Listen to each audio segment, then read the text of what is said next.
And we're back. We had a little interruption yesterday. We were actually interrupted by a demon. Gene Simmons himself came by and was signing for people. So now we're back, but the good news is we got Yvonne Stanley here, latest artist on the comic, along with Doug and Paul. Now, Yvonne, how did you get involved with Archie Sonic? Well, it started a couple years ago.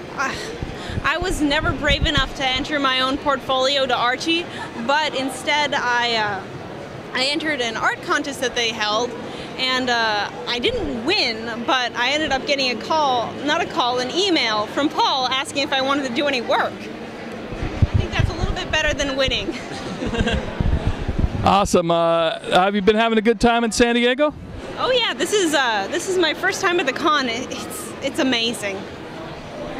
All right, now check it out on your DeviantArt page. I noticed you had your own fan comic there, Ghost of the Past. Do you just do the art, or did you write that as well? I completely create Ghost of the Future on my own, from the initial inception of the idea to the finished artwork. This is something I notice with a lot of like fan comics. They always like to put like clothes on Sonic and Shadow. Is there any real reason for that, or is it like a preference? Well, I do have a reason in the universe, because it happens in sort of a different time period from the regular games. The society has changed and expectations for the Mobian characters are different, and it's more normal for them to wear clothes. But the real reason is I like making outfits. I got a little bit of a criticism for Paul there, because I noticed on Bumble King, they say you're saying they changed Uncle Chuck's ears. You had to change them during the five-parter. He said they weren't quite expressive enough. When I saw your original line, I thought they were actually more expressive than what it came out myself. I was told that Chuck's ears were all over the place, and I had to redraw them. That's all I'm going to say. Hey, I just wanted to say I like Chuck's ears the way they were there. All right. So do you have any, are you going to be doing any more future work with Archie Comics? Hopefully, yes. Soon, I think. Okay. Now, Paul, I guess the secret came out on Archie and Bumble King last night about Sonic Universe 45, which is going to tie in with Sonic and Sega All-Stars Racing, which we have on the show today. Can you go into a little more detail on that? Well, I can't go into too much detail because we're still prepping what will be the more formal announcement. I can tease that the reason why we're still prepping the more formal announcement is because there's a lot more going to be going into that story than your average Sonic game tie-in issue. So there'll be a lot of surprises. There'll be a lot of awesome. We're really excited. Okay, now we know that Ian's been planning for being up to 250 for a while, but I'm noticing we've got things like the All-Stars and the Olympic story you got in there, and the Mega Man crossover. Will any of that affect the stories going up to 250? I mean, will there be a delay or not really? Well, that Olympic story, that's going to be part of that other announcement. We'll get into more detail on that coming up shortly. I saw some confused posts last night on Bumble King because I'm on the forums all the time. But while I can't answer anything specifically, I can tell you that it's awesome and that it's a tie-in like we've really never done before. And that's about all. As far as the 250, did anything get delayed? Plans are constantly changing. I know Ian has had a lot of structure built in, ready to go with the 250 issue. So some of that did get shifted around a bit, but not in a way that's going to detract from the story, no matter what Ian tells you. Okay, now going back on to New Crusaders, I got a chance to read it in the press room earlier today. Now that tends to have a slightly darker tone than a lot of other Archie comics. Are you trying to attract an older demographic with that book? Yeah, we're trying to make a comic that's fun for all ages, but something that has the superhero elements that adult comic book fans enjoy. So we've got the Archie, Sonic, and Mega Man creative teams on there. You know, it's Ben, it's Ian, it's Gary, it's Matt, it's John. So they're used to telling Sonic and Mega Man stories. So getting Ian to go darker has been a lot of fun.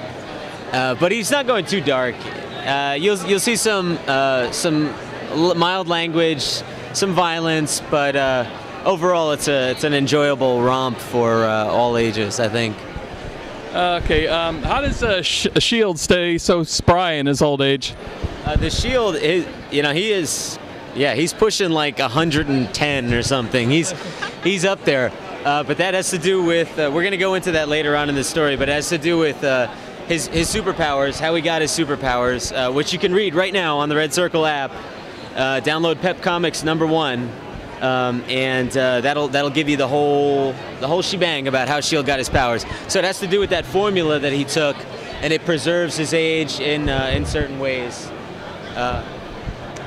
Okay, now we got a Sonic Mega Man crossover. Any chance of a Sonic New Crusaders crossover sometime in the future? That is an excellent idea. Okay, now Dubs, I've known Dubs here since back in Sonic HQ. We had one of our friends, Cynthia, was down here, so there was like Tigsy, yeah, and so that was like 3 of us from way back when, like 2003. What's it like? Both you and Yvonne started out as diehard Sonic fans who got into the comic. What that felt like for both of you? For me, it was very, very surreal. I knew Jeff Axer when he was drawing on the book, and at that point in time he was getting ready to go to do different stuff and had contacted me and suggested to me to send a portfolio in to Carl. I sent one in, and Carl showed it to Justin, who was the editor at the time, and it went from there. I've been working freelance since 2003, and then when I finished graduate school, I don't even remember when I finished graduate school. When I finished in the olden days, when I still had hair on my head, I got a call from Mike. One day, I had just finished my tenure on my job at the school. The day that I finished that job was the day that Mike called me and offered me the position as production artist at Archie for full time, and of course I was going to take it. It was great. Mike and I go way back. He's a great guy. Paul's a great guy too, sometimes. But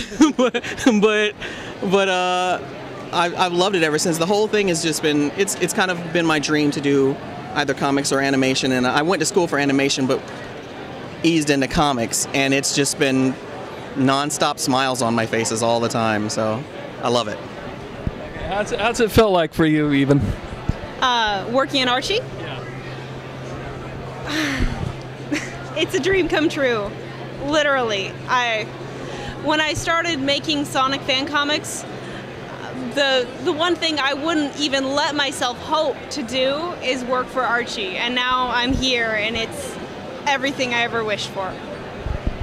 I guess one final question for Paul.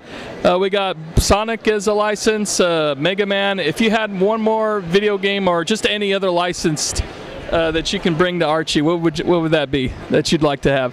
Evan and I were just talking about this over lunch. There's been some ideas, and there's some stuff we definitely like to do, but I'd kind of like to see a really awesome, expansive, super cool Zelda comic. That would be so good. That would be great. He really needs it because he has issues, every single game he's got is different canon, and every time. And we all love that franchise over here, and I remember playing it. I never had the first Zelda as a kid. All I had was Link, but even then, I still loved that. I really. Was Zelda 2 also? Yeah. I got into the. If that ever happens, I have to do the Spirit Tracks story. All right.